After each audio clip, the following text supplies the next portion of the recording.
गर्मा कुछ स्नैक्स। चलो। हस्बैंड का मन था कुछ स्नैक्स खाने का, तो मैंने कहा चलो सूजी का कोई स्नैक्स बनाते हैं। तो इस सूजी के स्नैक्स को बनाने के लिए हमने यहाँ पर एक कढ़ाई लेनी है। कढ़ाई में हम डाल देंगे 2 से 3 टेबल स्पून के करीब ऑयल।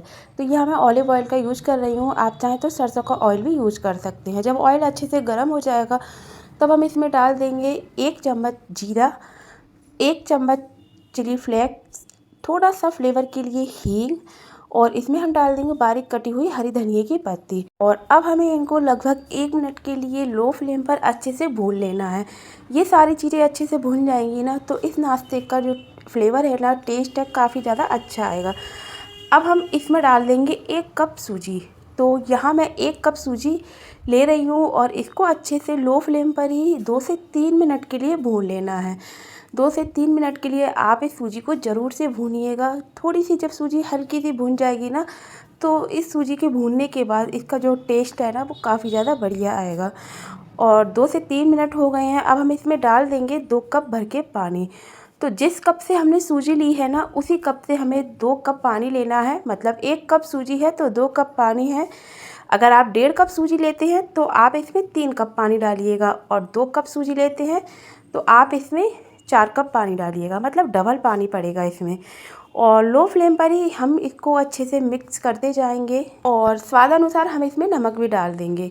और देखिए, लो फ्लेम पर बराबर चलाते रहेंगे और ये एक डो की फॉर्म में आ जाएगा। आप इसको हाई फ्लेम पर बिल्कुल भी ना पकाएं, इसको आप सिर्फ लो फ्लेम पर ही अच्छे से पकाएं और बराबर चलाते रहें।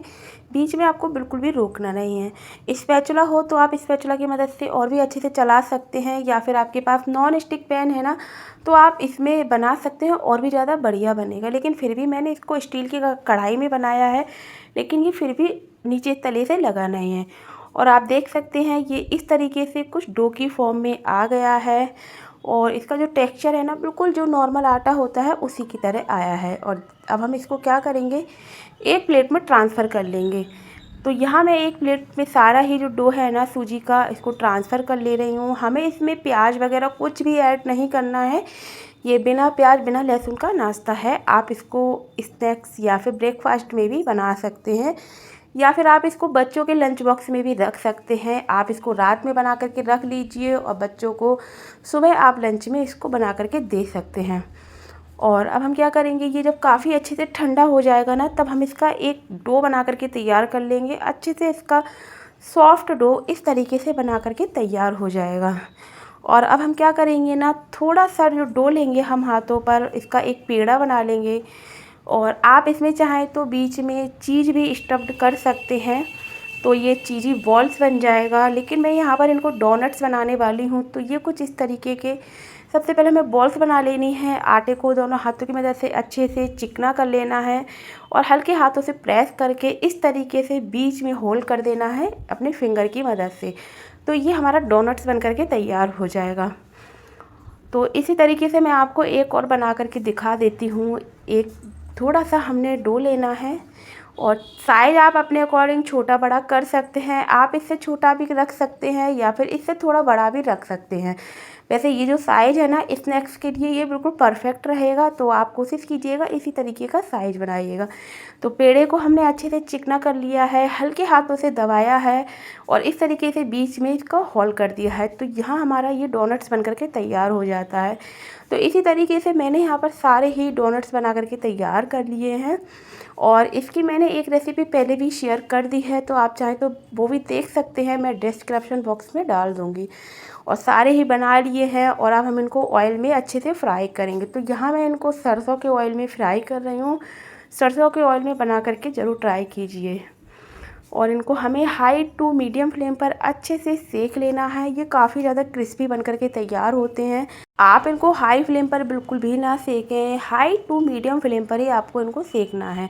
मतलब आप जब ये डोनट्स डालेंगे तब फ्लेम आपको हाई रखनी है, और सारे ही डोनट्स पड़ जाएं तब आपको फ्लेम को मीडियम कर देना है। और आप इनको तुरंत ना चलाएं, जब ये हल्के से नीचे से सीख जाए ना, तभी आप इनको पलटने की कोशिश करें।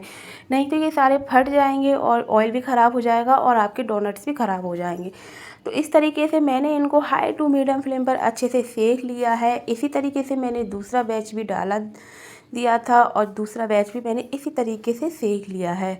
तो यहाँ मैंने इसी तरीके से सारे ही डोनट सेक लिए थे और ये आप देख सकते हैं इनका जो कलर है कितना ज़्यादा बढ़िया आया है।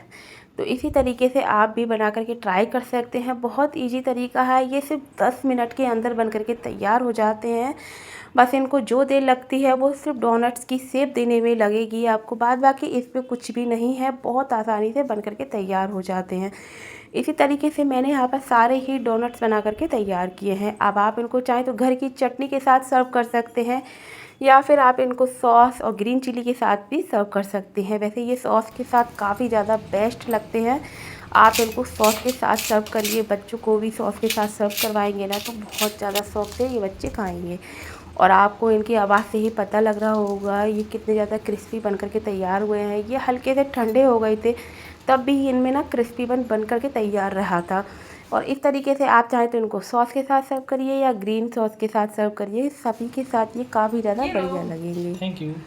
तो यहाँ मैंने अपने हस्बैंड को बना करके भी दे दिए हैं। Food delicious. तो जल्दी से आप भी बनाइए और अपनी फैमिली के साथ एंजॉय करिए। बहुत जल्दी एक नई रेसिपी के साथ मिलते हैं। Thank you so much friends.